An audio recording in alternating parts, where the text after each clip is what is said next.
बर' हारिनि दोरोङारि आमायथु दामजु सेरजा।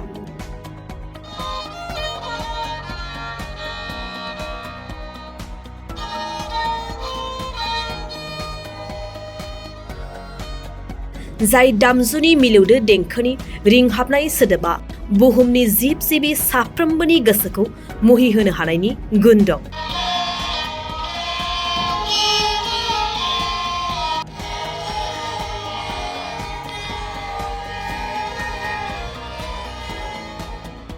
नाथाय बे गोमालांनो हमनाय बर' हारिनि दामजुखौ दिनैनि सानाव साबेसे जाखांफु लाइमोनफ्रा मिथिगौ एबा दामनो रोंगौ?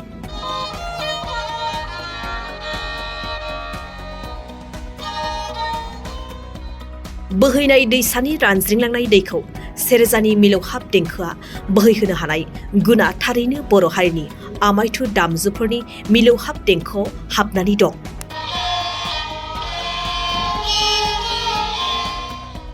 दिनै बे गोमालांनो हमनाय सेरजानि मिलौहाब देंखोखौ फिन मुलुग दरबाराव खर' दैखांनो आवगायदों उदालगुरि जिल्ला सोमलिगुरि गामिनि थागिबि समाज सिबियारि रबिराम बर' बिथाङा।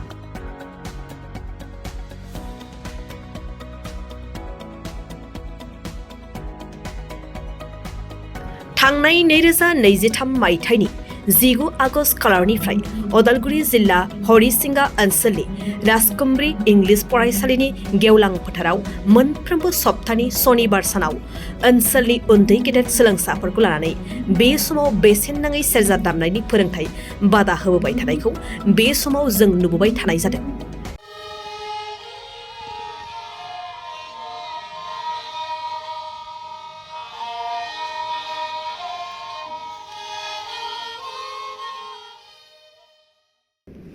बेनिनो उदालगुरि जिल्लानिफ्राय जोंनि बड'सानि गागि खौरांगिरि सोरांसार बाग्लारिनि मोनसे एक्सक्लुसिभ लाइभनि गेजेरजों फोरोंथाय बादानि सायाव फै जों आबुङै मिन्थिना लानि।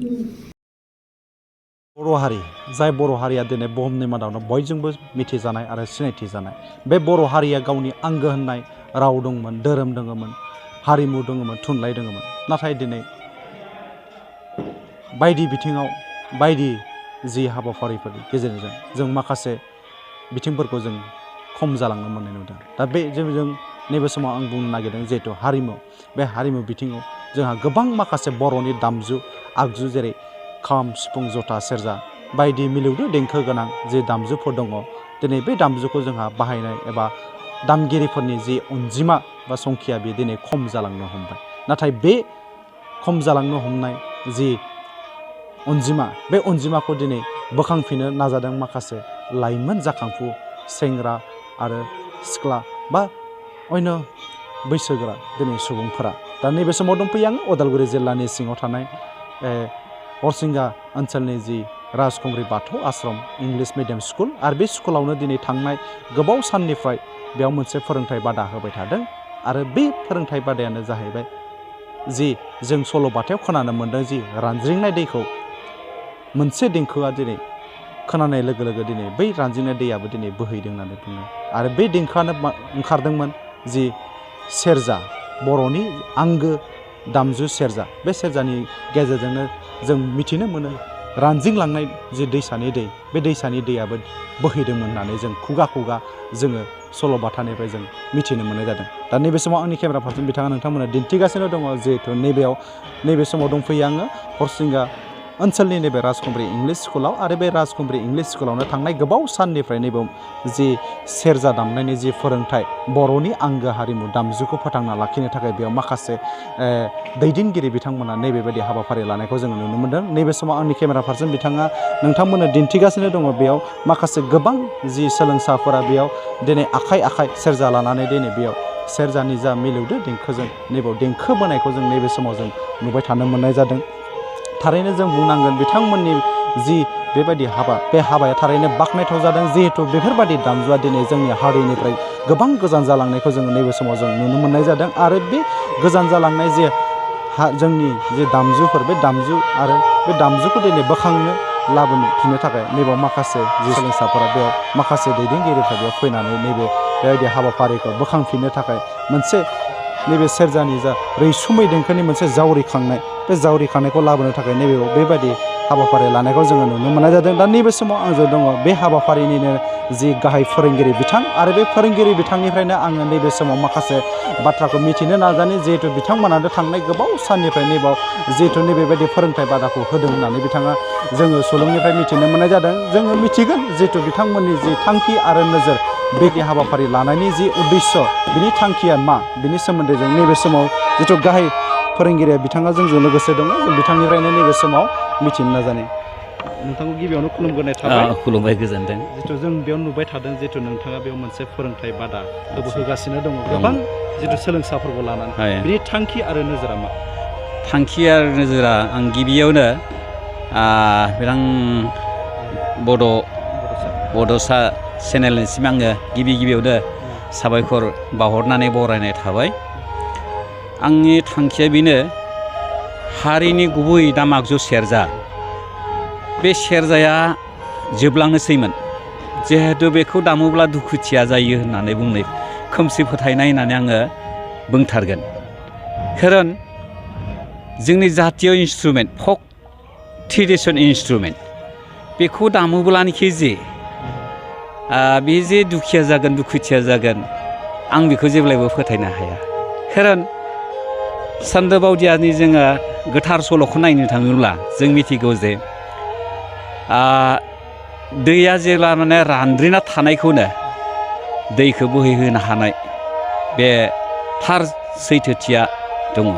बे हिसाबैब्ला बेखौ दामोब्ला जे दुखिया जागोन दुखुथिया जागोन बे जेब्लायबो बेखौ जोङो फोथायनो हाया, आं मानिनो हाया। आरो बेखौ लानानैनो थारैनो मोनसे बास्तब प्रेक्टिकेल मोनसे मावनानै जे नायनि दुखिया जायोना मायो होननानै आं बेखौ साननानै बेखौ मावथाबनानै ओमफ्राय नांथाबनानै जुजिनानै बेनिफ्राय मोनदों जे बेहाय माने फिल'सफि दं, मानसिनि जिथु धैर्य दङ, मानसिनि जिथु इन्टारेस्ट जिथु मेम'रि मोनसे सार्प जानाय मानाय गोबां बिथिङाव सेरजाखौ हुयोब्ला मोनसे फिल'सफारसो जानो हानाय बे गोहोआ दङ।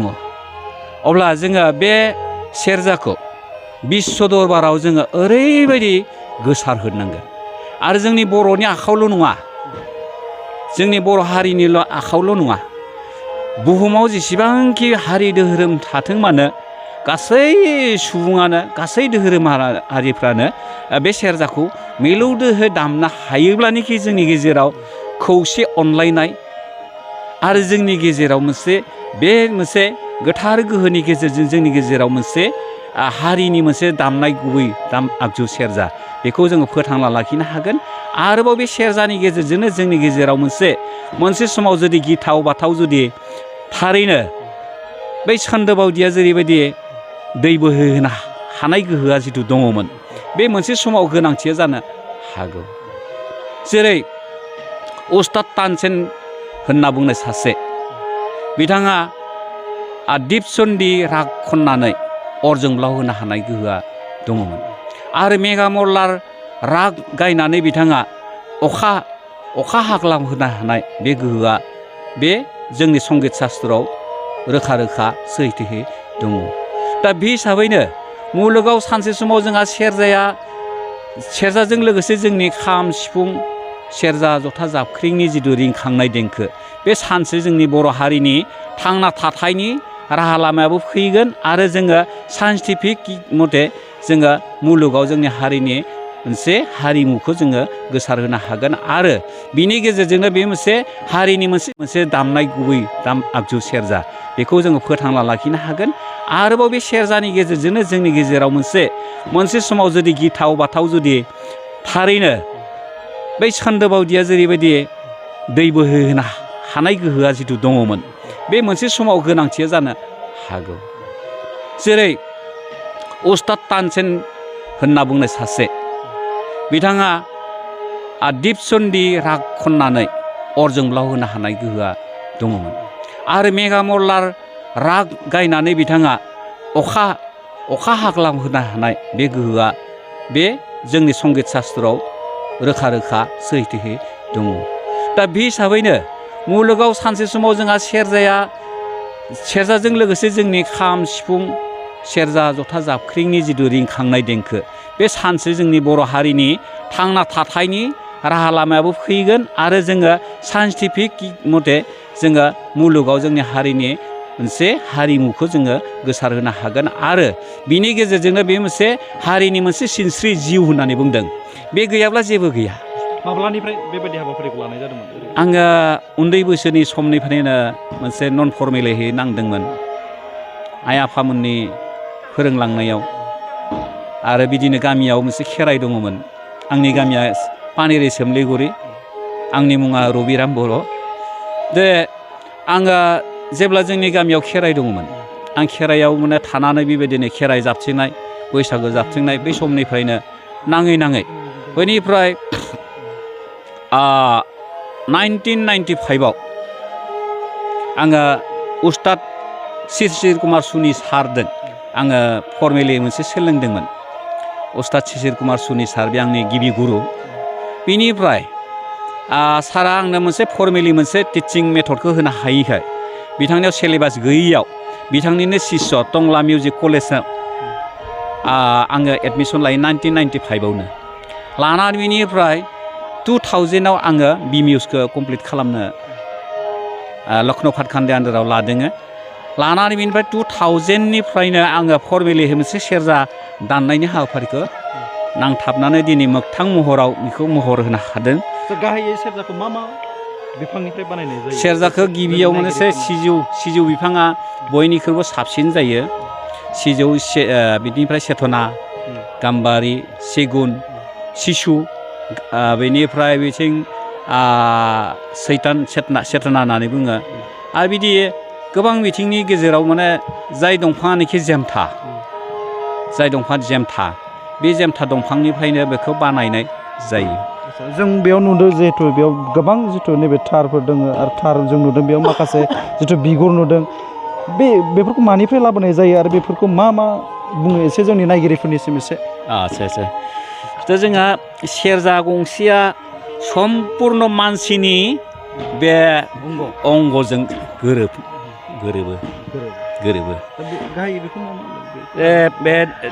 बे जोंहा सेरजाया बियो बेखौ मोनसे बे दुरुं खाबथानाय टेलपिस होननानै बुंदों। बे खिथु, बे उदैयाव ओमफ्राय बे उथुमाय, बे अहेब जानजि, बेनिफ्राय बे बिखा खमफ्ल हार्ट, बे गोदोना, बेनिफ्राय बे खुगा, बेनिफ्राय बे साबि बक्स, बेनिफ्राय बे जोंनि हारिमायारि नेरसोन दावराय। बे जों बेयाव नुदों जिथु गोबां सोलोंसाफ्रा बेयाव फैनानै बाहागो लाफैदों। नोंथाङा बिथांमोननिसिम मा बुंगोन आरो जाय बिथांमोना दिनैसिम बेखौ सोलोंनो होननानै सानबाय दङ बिथांमोननिसिम? आङो जाय आंनि सोलोंसा आं गोरबोजों बजबदों आरो गोरबोजों आजावनानै बजबनानै आङो बिसोरनि सेरजा सोलोंनो ओंखारबोनायखौ आङो गिबियावनो नुनो मोन्दों।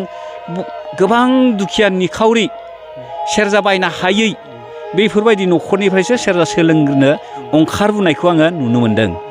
आरो बेनिफ्राय बै समाव माने दुखियाफ्रा जुदि सेरजाखौ जुदि हमथायामोनब्ला अब्ला दिनै जोङो बिथांमोनखौ जोङो जाम्बा जुन्थाफोरखौ जोङो साबायखर बावनो नांगोन।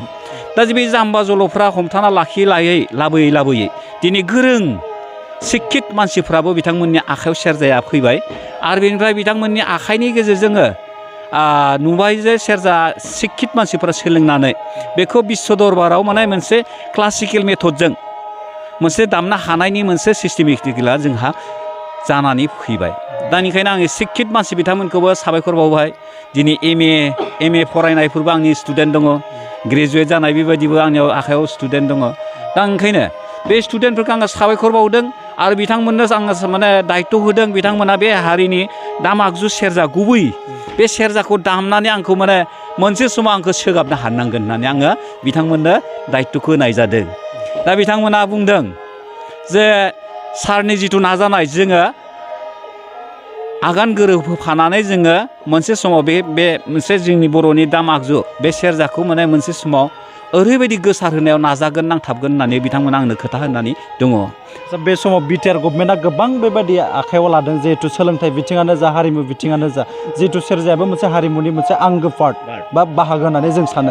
बै बिथिंखौ जुदि गोजौआव लांनांगौब्ला नोंथां बायदि सासे फोरोंगुरुनिफ्राय मा मेसेज थागोन गभर्नमेन्टनिसिम बा सरकारनिसिम? आं बेखौनो बुंगोन जे मोनसे समाव जाय माने बे बर'नि गुबै सेरजा दामनाय बेखौ माने जाय मानसिया दानथाबदों नांथाबदों दामनायावबो फोरोंनायावबो नांथाबदों बिथांमोना जुदि सरकारि भाबै जुदि रां अनसुंथाइ मोनाब्ला बा बे मोनसे हारिनि मोनसे जुदि जौगानाय मोनसे फेहेरनाय मोनसे सिस्टेमेटिक मोनसे खालामाबा आपडेट खालामाबा अब्लानिया बे हारसिं बेक्तिगतबो हानाय नङा बेनिखायनो सरकारा बेखौ नोजोर होनांगोन आङो खोनानो मोन्दों थांनाय 49 मायथाइनि उदालगुरि जिल्ला आबसुनि कनफारेन्स हारिमु बिलिफां बेखेवगिरि बिटिआरनि इएम दावबायसा बर' बिथाङा गावनि बिबुंथियाव हारिमु बेखेवनायनि बिबुंथिनि गेजेरजों जाय सुबुङा सेरजा दामनायानो जा बा माने उदक्राफ्टनि जायफोर माने दाननाय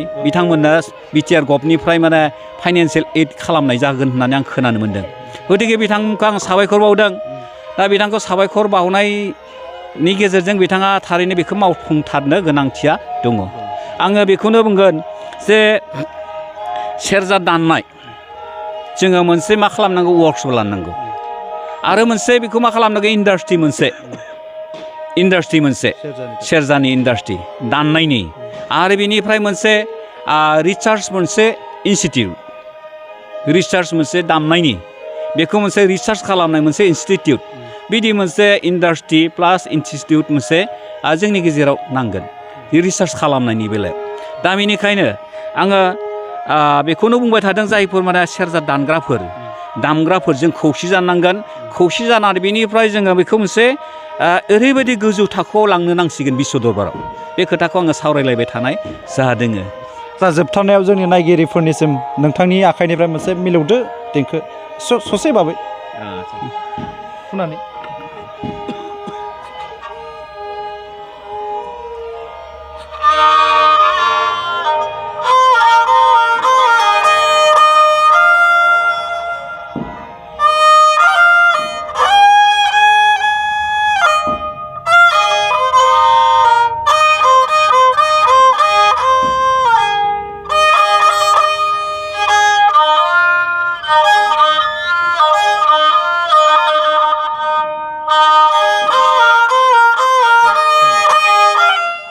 नंगौ बिथाङानो जाहैबाय उदालगुरि जिल्लानि सिङाव थानाय सुम्लिगुरि गामिनि जि थागिबि बिथां रबिराम बर' आरो बिथाङानो बेयाव गोबाव साननिफ्रायनो बेयाव फोरोंथाइ बादाखौ बेयाव होबोबाय थादों होननानै जों बे समाव जों मिथिनो मोननाय जायो आरो थारैनो बिथांनि बेबायदि गोब्राब नाजानायखौ जोंबो बे समाव बाख्नायनांगोन आरो आं नैबे समाव मिथिनो नाजाबावनो जिहेतु बेयाव गोबां सोलोंसाफोर दङ बिथांमोननिफ्रायबो आं नैबे समाव दान्दिसे सुंद'बाबो आं मिथिनो नाजानि आच्चा गोबाव समनिफ्राय नोंथांमोना बेयाव सोलोंथाइ लागासिनो दङ मा मोन्दांथि गोसोआव खुलुमबाय बड'सा रादाबनिसिम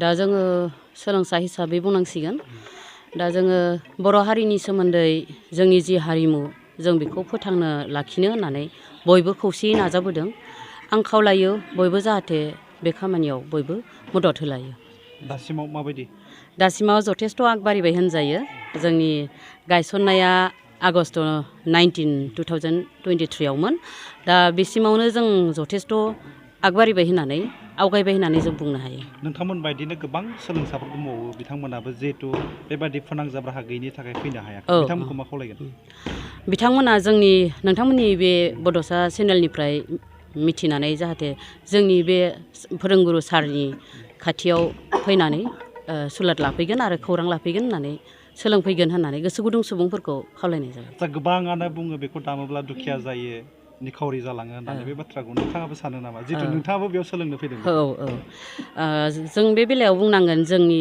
बे गोदो गोदायनि समाव बेखौ खोमसि फोथायनाय होननानै जों बेखौ साननांगोन मानोना गोदोनि समाव बांसिनानो जाय दुखुथिया बे सुबुङासो बेखौ दामोमोन मानोना बे समाव सोलोंथाइबो जोंनि गेजेराव गैयामोन